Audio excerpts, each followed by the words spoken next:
together for a fabulous job this team has been doing to make this in-person thing happen. It's happening after a long time, and it's so good to see so many people, and so many people. And I'm not trying to, downplay the number, but it's like a restart of the community.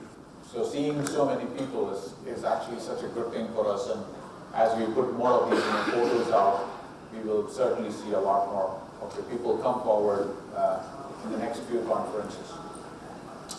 So I'd just like to understand what you do. So how many of you still call yourself, testers? Okay, interesting. And what do you do as testers? What do you do as a tester? Myself? Yeah. Yeah, I test the complete application, and rather than, I should not say I test the application, I help the product build the right way. Okay. Anybody else? I'm not a tester. I just validate the quality. You just validate the quality. Okay. When I said testers, my idea of the word testing to me includes a very inclusive word. It doesn't separate. It doesn't separate automation folks. It doesn't separate anybody else. So it's an inclusive word. So I hope anyone else writing any scripts, automation. Okay. And so what do you? How do you write that? What's the purpose of writing those? For me, it's better enhancement because I'm trying to improve both manual and automation. As you said, I will give you one term that is a tester. So I don't differentiate between. What's the number one problem you're trying to solve in your organization? Anybody else who has not actually spoken? Yes? Even though I'm not a QA, I'm an engineering manager. I look at from idea to experience. That is from idea to experience. Nice. How to build quality into that is unclear. Oh, great. Okay. So, my question to you all is, what's the number one problem you're trying to solve in your organization? Yeah. So, me as an automation, we are trying to help the company ship the product faster with the highest quality possible, so that the number of customer escalations and the customer experience that we're giving should be at the most, and we should be praised for the way customer experience. Got it. Good. You were raising? I'm trying to solve the user's problems, whatever problem the user faces. We're trying to solve the user's problem. Okay. Trust of the customer. Huh? Build trust of the Okay, build trust with the customer. Okay, fabulous. Okay. Yes? Product stability and user experience. Okay, product stability and user experience. We are trying, myself, my team, are trying to provide as much quality-related information as we can. So just find all the quality-related information and provide to stakeholders. Great. Okay. So you're trying to find information that's valuable for them and trying to help them understand about the risks. Okay. Okay, anything else? So more or less, have we covered, this is the spectrum of things that people do? Yes or no? No? Okay. Go on. It's like instead of saying you should be the problem creator, because as a QA there is an ever-new solution, right? So we say that for an alteration, developer can fix it, so he can be the solution. But as a QA, I can be a BA or a UX, I play different factor roles in that.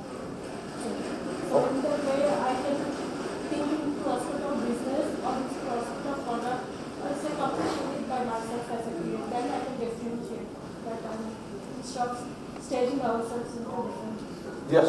Okay, good. But I think, given the diversity of the people that we have today, we have understood that there are different things that people want to achieve. They want faster releases, they want more quality, and here's an engineering manager. Welcome to our testing conference. Who wants to take an idea into a reality? So we have So we have a good, diversity out here. So even if we extrapolate what we've heard here, what people are doing out there, we'll get similar answers. Yes or no? We'll get very similar answers. We're not going to have an outlier answer that we're trying to do something very different from, testing. So, so this is the number one problem that you're all trying to solve. I asked about the question, what's the number one problem you're trying to solve right now? Like, you don't need what you're doing or what you want to do, but what is the problem you're trying to solve? Like you mentioned about faster releases with high quality customer satisfaction. Okay, great intent. What problem are you facing to make that happen? The time for testing is very enough.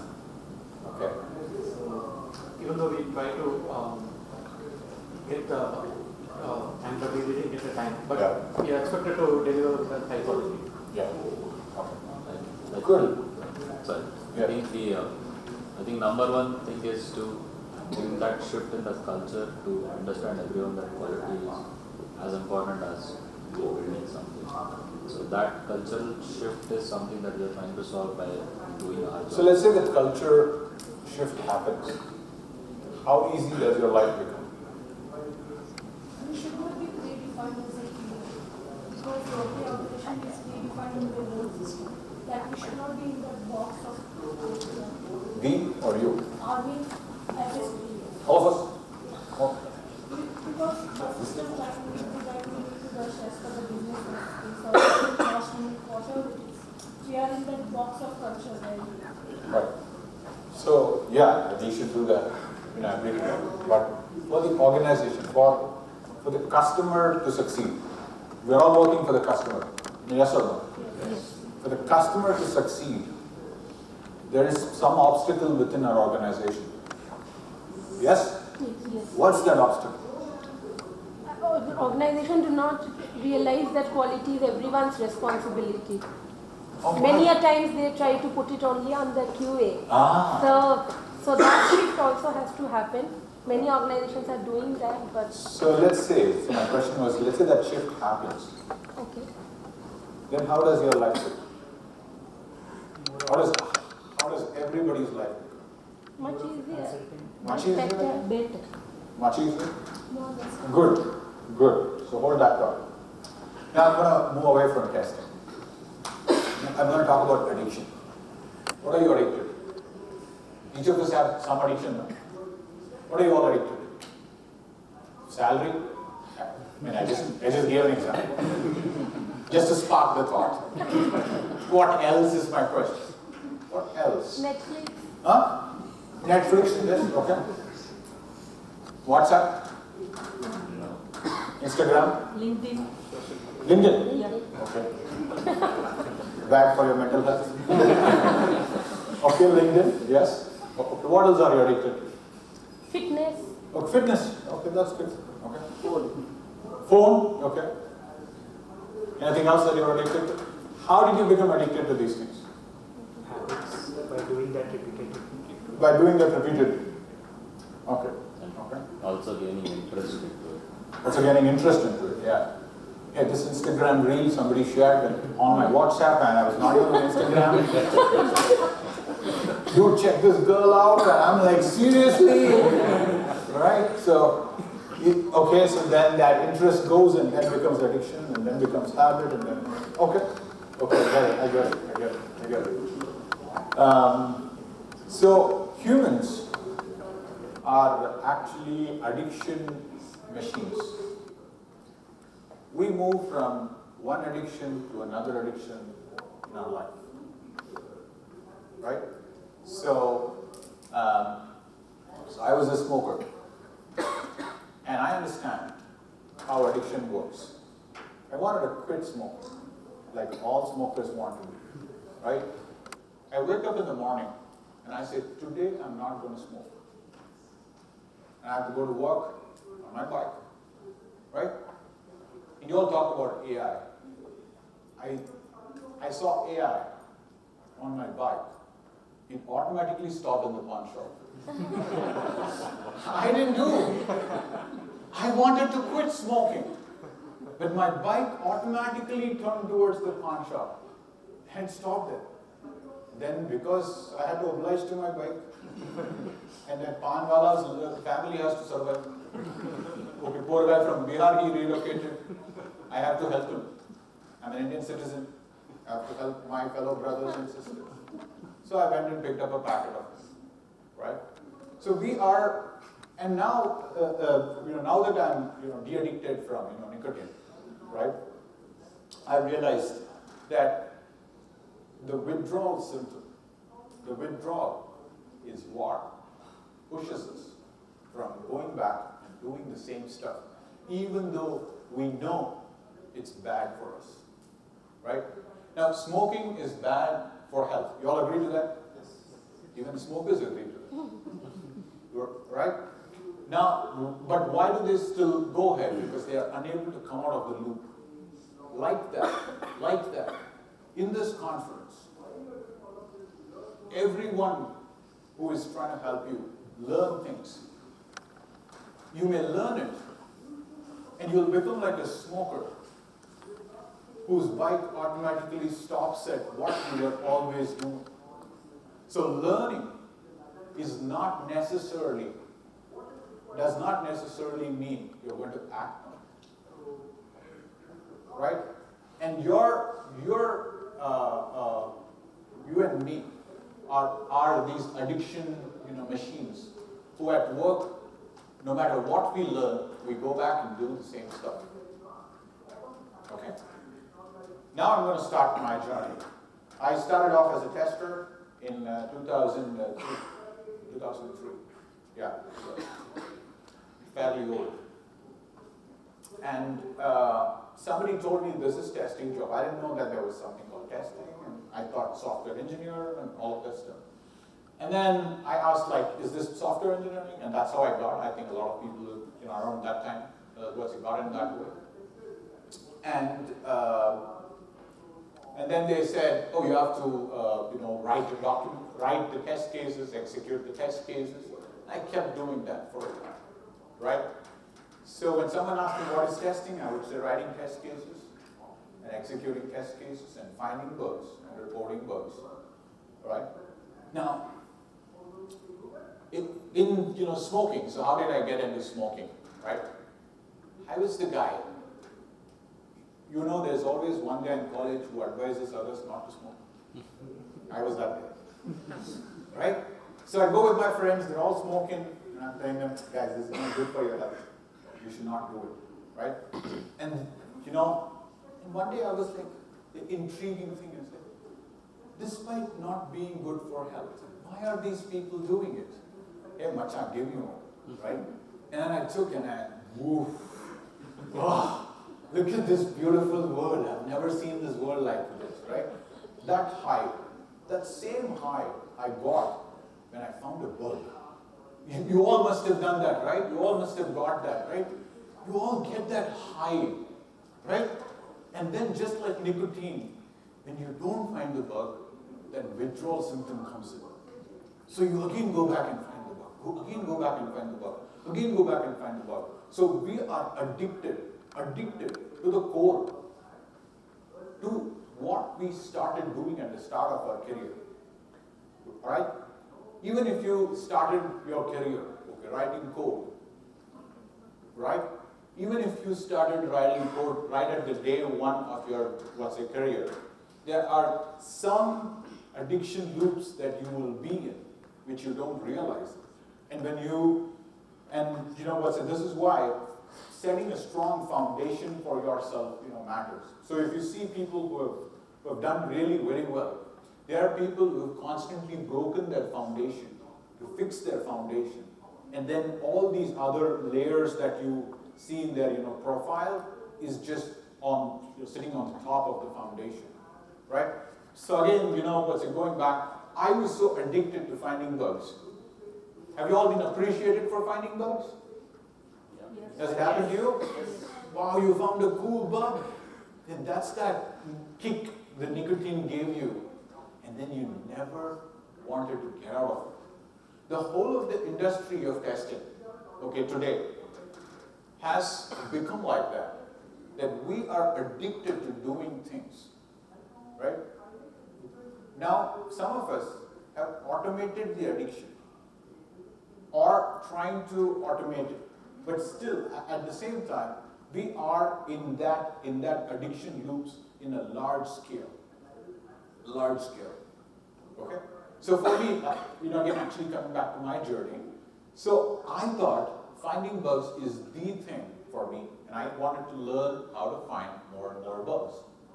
And so I got coached by some of the expert, testers, and they helped me come up with so many different techniques and approaches and tricks and tips and all of that stuff, which helped me find plenty of bugs.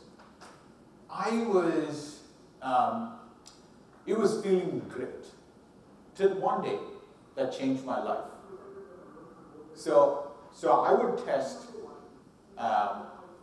and the developers, there's this standard thing, the cliches, going on the internet, that a developer versus tester, stuff, right?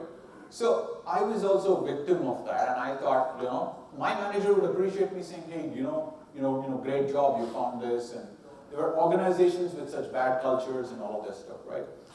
One day, this was around the Diwali time, so I had reported a few bugs, and my colleague, developer who had to fix it, his Diwali, leaves were cancelled because it was a critical release, and he was sitting in the office, and I was, bursting crackers at home, and I felt shit. Saying that, hey, what did I do? Was my intention to screw his, Diwali? And he'd been recently married. The first Diwali after, marriage in India is a very big thing, right? And I was feeling like, what the hell did I do? This is not what I want to do. That day I decided that I did not want to do this about finding bugs. The next day that I went to office, I went in not as a tester. I went in as a project member, right? And I had a battery of tests that I had created, and we were testing a media application. So I created media files, and so those were my secret ingredient to find those crazy bugs. I gave my whole battery of tests to the developers. Okay, and said, it's not mine, it's yours. All the bugs that I've been reporting is because of these, tests that I have. You take it. You use this for your unit testing. You use this for your internal, tests. Then give it to me, right? And at that day, I decided I will not be a tester who works against anybody in the company, who works for the team, for the company, with the company, for the customer, right? And because of that, I had to protest against a bunch of things.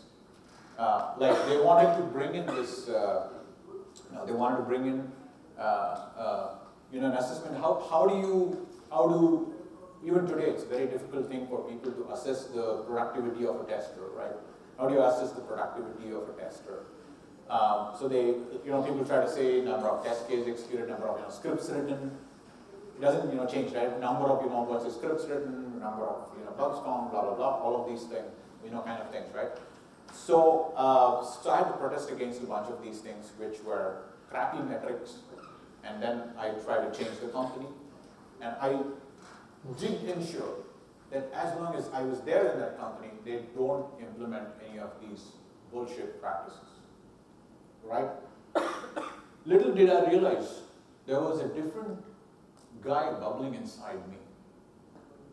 I was not a tester. The day I went to my developer and said, here are the tests that I've been running, please use them, right?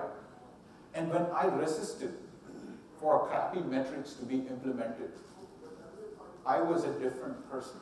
I was not a tester. Who was I? Who was I?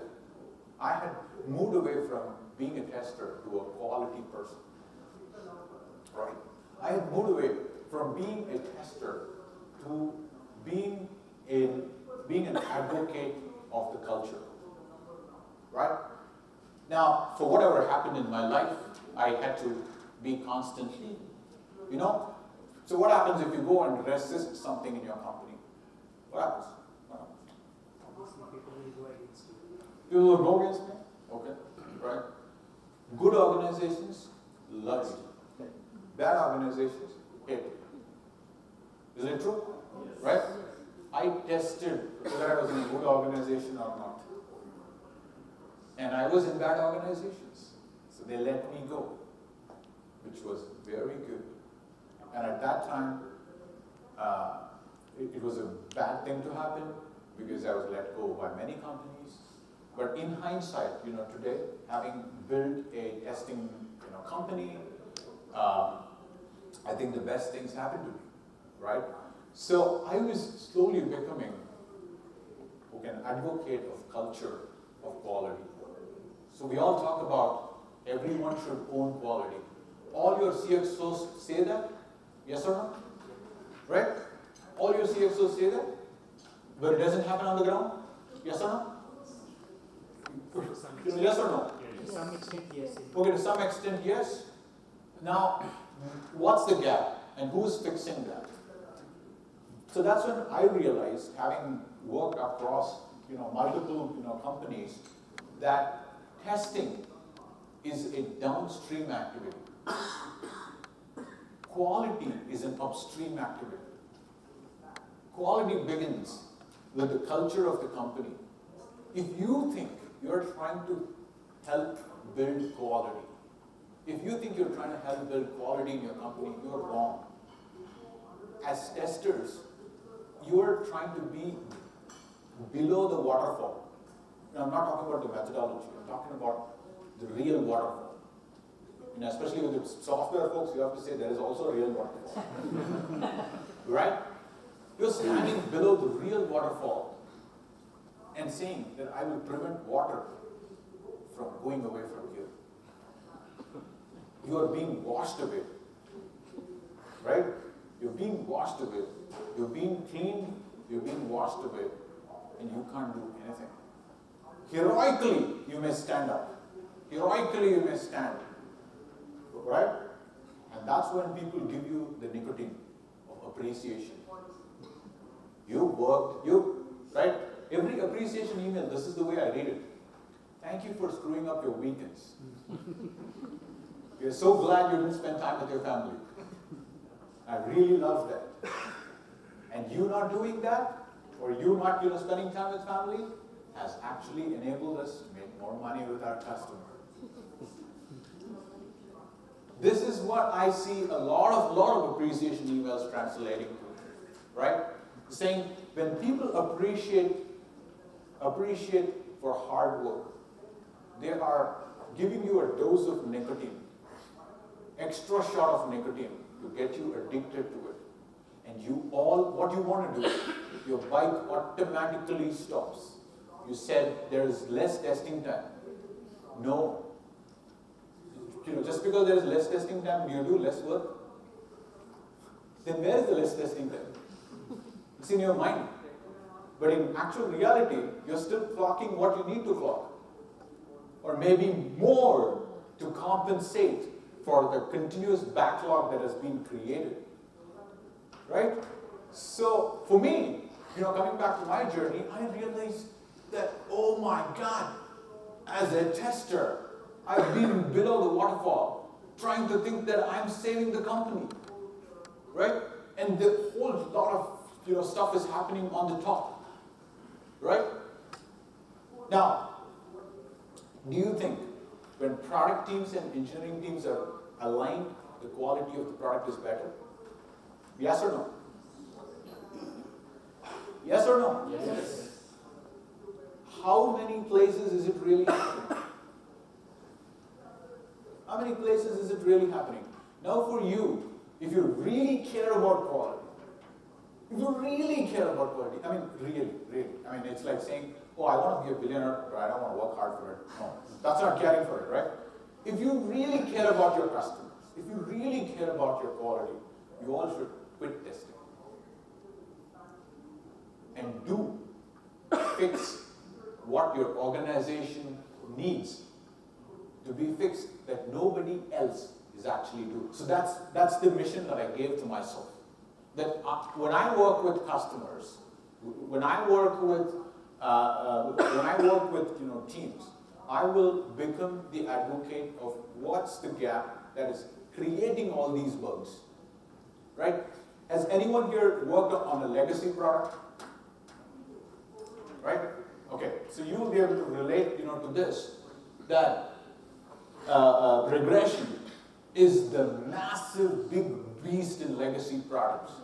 I'm sure even in the latest, even today, right, it is a big problem, but with legacy products is much more. Now I worked on one of the products where nobody knew what the architecture was, and there was zero documentation, multiple generation of developers, all sorts of stuff. And the best testing that we could ever do is no testing at all. Because the more you fix, the more things open up. So what should we do to preserve the quality of the product? Right? Every time you fix a hole, if 3 holes open up, how many holes do you want to fix? None. Right? So like that for me, when these learnings started to dawn on me, it changed my perspective that I am all that I think I've been doing. And I felt fascinated as a tester by finding bugs, when I built tools, when I automated, all of this gave me a great fascination that, wow, I'm really contributing to quality. People are appreciating me, that is happening, this is happening. And all of that vanished one day for me. And I said, I've been doing shit. I can use this tool and do shit, or I can do that tool and do shit. Ultimately, it's shit. Right? So then I said, okay, why are people not, you all recognize the problem. You all recognize the problems in your organization. And somebody said, but the company doesn't recognize that everybody should own quality. Yes or no? Who is working towards that in your organization? Is there a dedicated person to bring better alignment between teams? Is there a person who is enabling developers to produce better code quality? Is there a team in your organization that's dedicated to writing, testability? Right? We all suffer the lack of, testability. We complain about it, but our complaint, like what's the dollar value of our complaint? So if a tester is stuck in an organization, is the organization stuck? Then you all have been thinking you've been doing an important job in the organization. If you're saying, if business people, gave an answer, no, I can understand. They don't relate to us. You, as testers, you're saying that if a tester is stuck, is an organization stuck? Let me ask you this question. If the sales guy is stuck, is the organization stuck? Yes. Yes? Yeah. Why the hell are you doing a useless job? And why do you want to improve efficiency in being useless? And why do you want to add on the new tool onto it and make the useless more exciting? Right? So this is the question that dawned upon me. Right? And please don't make any conclusions. I have not finished my talk yet. Right? And so for me, it dawned upon me that I've been doing useless shit, but making it look very exciting. Living a life that I thought in a bubble, in a real bubble, I'm the most important project person in the world. Then when I realized this, and when I realized the dollar value of my complaints, I was fascinated that it's useless to a large extent. There is a value. I'm not saying there is no value. There is a value. But the value that I perceive is not the value. I was thinking too big of myself. Just like you. Right? I was thinking, oh wow, now I'm the reason why this, whenever, a release is blocked, right? The dopamine hit that comes with it, the adrenaline rush that comes with it. Look what I did. I prevented this bad release from going to a customer. Right? You feel like, something has dawned upon me. Bring the crown, please. And where's my throne? Right? All of this happens in the mind. Of course, you don't communicate these things because people will laugh. People will laugh just like the way you're laughing at it, right? So you don't say those things, but that's what the feeling you get. Like, you know what? Because of this release got blocked, or my manager appreciated me, my business team appreciated me, and all of that stuff. So I started chasing what's the real dollar value in testing, what's the real dollar value in quality. And then I realized that we need, every organization needs testing, needs good quality testing, needs automation, needs good, test infrastructure. Oh, speaking of, test infrastructure, do you all have a really good staging server with you all? You all have a good, testing environment? I struggle for it. Okay, I struggle for it. So if you're having, in the unfortunate situation, you're partially fortunate. If you have it, right? I was testing a combination of hardware and software, and we had to stand in queue for the 3G simulators, right? So, I'm sorry, the 3G was an emulator. Coming back. So for me, I wanted to chase the dollar value and see where, like if a salesperson is blocked, the whole company is blocked, what other person, if they are blocked, the whole company is also blocked. And that is where the change that we have to bring in. So if we all, so to me what happened is I realized that there are enough good testers on this planet, right? There are people like Sanjay. Where is Sanjay? Yeah, he's there. If you think about writing tools, the God has created him. Sanjay is good enough. You don't need another Sanjay in the name of Pradeep. It's there. Okay. You have people contributing to Selenium. You have Manoj here. So like that, there are a lot of good people where the world is already created. But all of these good people also are struggling with a few things. So for me, what I realized is now that I understand this, now that this enlightenment happened to me, I wanted to become complementary to you all. If I also end up doing what you are doing, I'll also be in the same track that you are.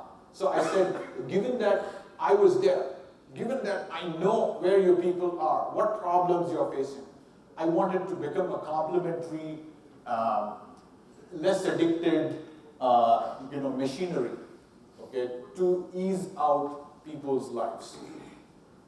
And also, talking about the customers, how many, you don't need to answer this right now, but how many of you really talk to customers? How many of you really talk to your users? How many of you observe analytics? How many of you do all of that stuff? Minor percentage in this whole industry. A minor percentage, right? A minuscule percentage. It's in 0.00 something. If you club the whole tester population together, the QA population together, and all of that stuff, right? So for me, I really decided to become a QA. You all know what a QA is? What's QA? Quality? Advocate. What is it? No, I'm not talking about what you want it to be. I'm talking about what it is. What is it? Assurance. I wanted to assure quality. If I have to assure quality, I should have the power to change people. Yes or no? Right? And one day this happened to me. God came and said, Pradeep, here is your power. Now you go change quality. Now you go, assure quality. And that's when I assumed that I have the power to change or influence quality in an organization. And then I realized my work is more upstream, right? Not because Anand walked into this room, not because of that. I'm repeating this 3 times. What he does, or what he did, is when he came into a project, he identified, things, the problems and, that were blocking upstream. He didn't do the actual execution. He played the role of removing obstacles for the team, for them to run. Yes or no? Yes. Right? This is what, I think all of us, with experience, have to become. That we have been in the trenches. We have been there, done that, but our addiction is the #1 reason that a lot of people are not able to graduate out. Right? So the way I see people growing in their career is that they didn't have an addiction, then they have an addiction, be it to finding bugs or writing scripts or whatever, and then they are in that addiction cycle. So they are a lead of that addiction cycle, or they are a manager of that addiction cycle, or a director of that addiction cycle, or a VP of that addiction cycle. It's ultimately all within the addiction cycle itself, right? So how do we get out of this addiction cycle? How many more minutes? 5 minutes. Oh wow, it's 5 more minutes. I thought I'm going to be intimated about 10 minutes before. But 5 minutes is a long time, especially if you're thinking, brother. Right? So for me, in my journey, I started to focus on the CXOs who were setting the culture of the company, who were setting the engineering practices of the company, who were setting the product practices of the company, and I started to connect with them. And do you think I was able to connect with them? I was able to contact them. Contacting is different from connecting. Yes or no? Right? I was able to contact them, but connecting with them, is a different story because I have to speak their language. How do I speak their language? I could only speak their language when I build products. Right? So how many of you may be writing code, you may be testing, have you built any product? Have you built any product? Yeah. You have? Yes. You have? Have you built product? Have you tried selling it, marketing it anywhere? So you know the difficulty of it. Right? So only when you go through that journey, you will be able to connect with them. And it's important for you to go through that journey in your parallel track of life. Then you will be able to bring in that understanding to influence the stakeholders. So my work, became bringing alignment between product and engineering, right? And that's where I thought that it's important for us to understand that if product and engineering works together, downstream, testing becomes much easier. The pressure on testing is less. Where do you want to build a gate? You can't build the biggest gate at the last stage, right? The reason why the word QA is well drilled into this universe, I can say universe. I've traveled to other planets, so I can say universe. All right? It's because it is to subtly drive into our minds that we are responsible for quality. Even companies where CXOs talk about quality is everybody's responsibility has a QA team. Yes or no? The first thing that we have to do is to dismantle the QA team. If they're really talking about it. Now, I tell you, we are all engineers. We are all engineers. Put a computer problem in front of us, we love it. Put a people problem in front of us, we hate it. You all run away from people, from one company to another company. You don't run away from tools.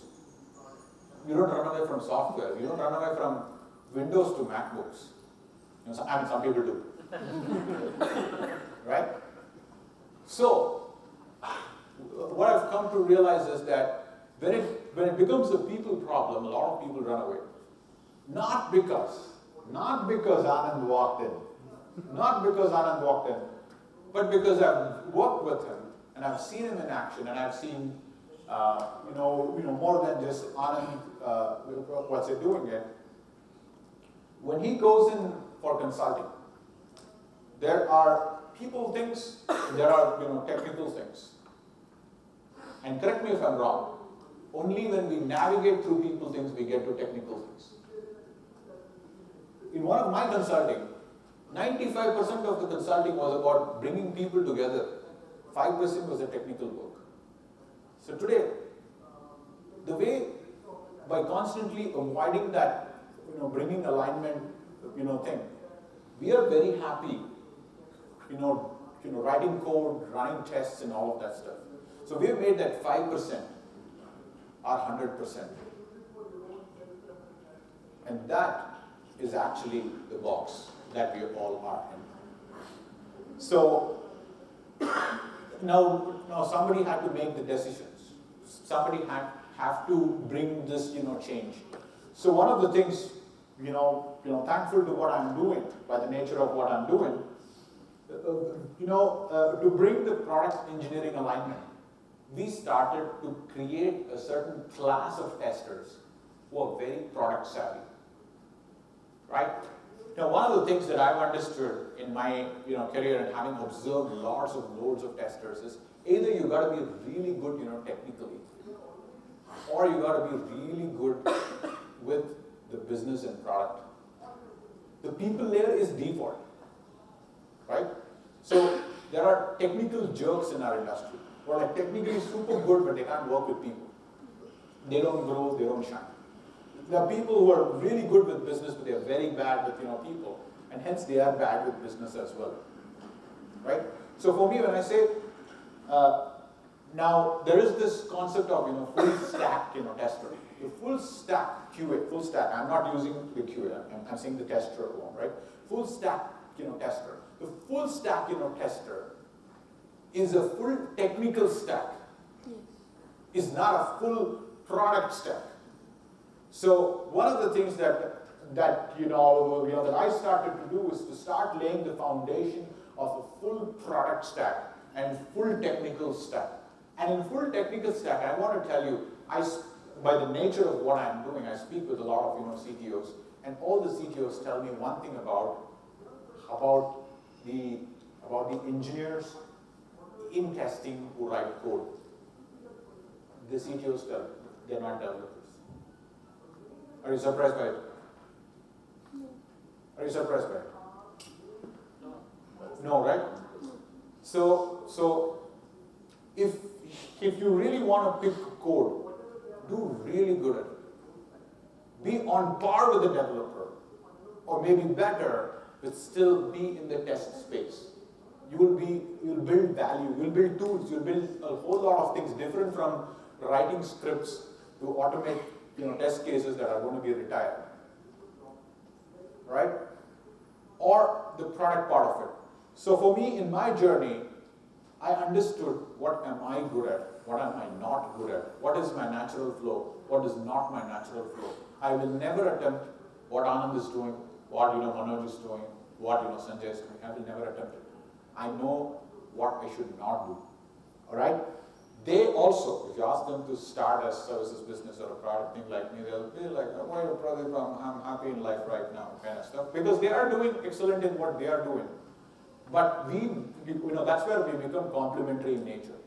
So for me, having understood this, I started helping testers to find their natural flow and become a full stack product tester or a full stack technical tester. And becoming a full stack technical tester is learning software development, is not learning tools, is not learning Selenium.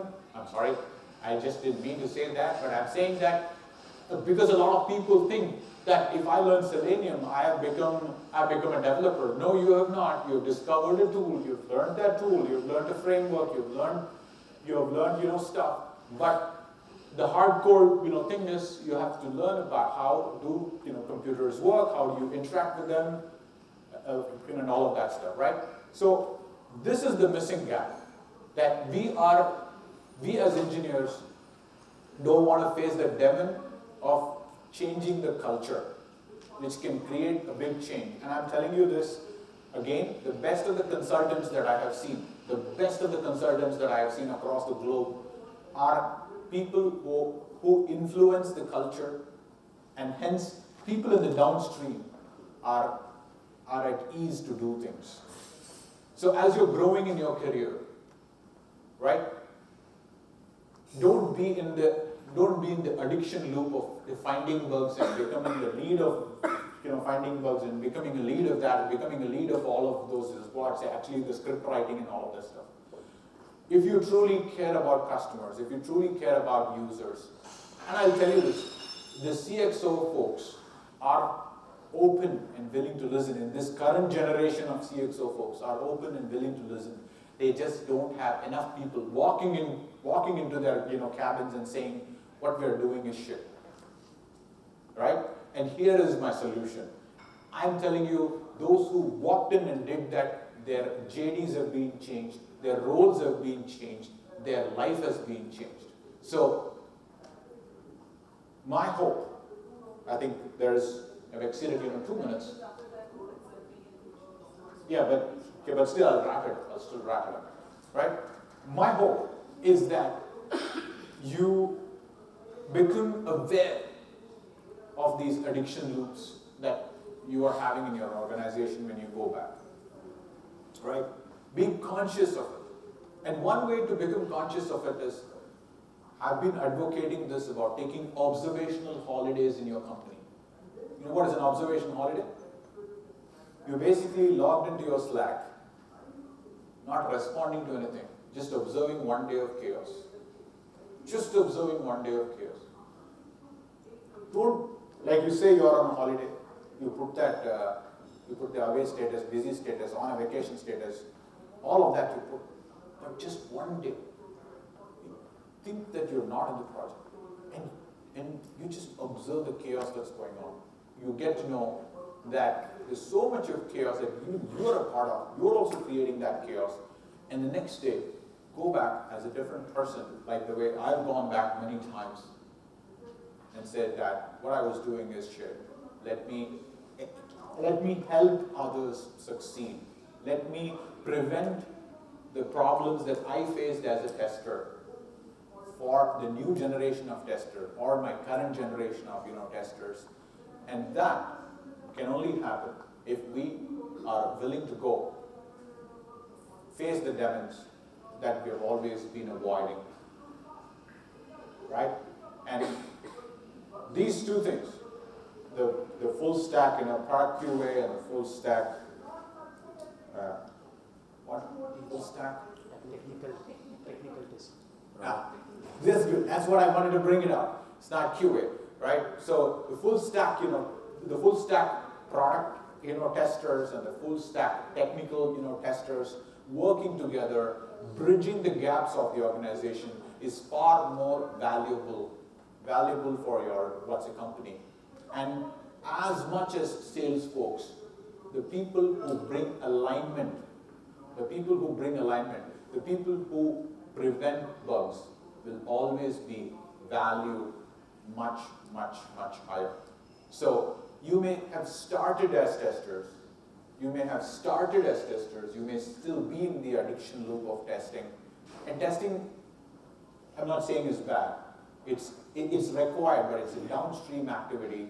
I'm trying to help a lot of things happen upstream so that the test execution, which is a downstream activity, happens without all the struggle that is happening actually today, right? And so my prayer and my best wishes to you all that you do much better than me, and you don't take as much time as I took to get into this state of life, that being conscious of the addiction loops and getting away from it. And there are really good people in our community who will help you out. And you have all the support of the community. And you being here would have just known that any help you ask for, the community is ready to give. What's a Lambda test is actively investing in building and nurturing people who want to come in and contribute, who want to speak like this. So if you get fired for doing the good thing, you might even get a job in Lambda test, right? So that is a good thing to happen to all of us, let's say, right? So for me, I think that the generation of testers, the next generation of testers, we should lead them to better places. Because I'll end with this. He mentioned about the lack of testing time. 19 years in testing, I've been hearing the same shit. We have not made progress. We have made advancements, but we have not made progress. There's a difference between these two things, right? Our engine RPM has gone higher, but our speed has not gone higher. So please understand this and learn from my mistakes and be much better than me. And I think that is where I will find my solace. And whatever help you require in that direction, me and of course others who are much better than me will be willing to provide. And we want to see. Although I said I don't want to be the Sanjay, Sanjay is already there. Sanjay also needs a replacement at some point of life. So there are ample opportunities for a lot more people to come and build tools and contribute to community. And I think you all should seize that opportunity. Thank you very much. And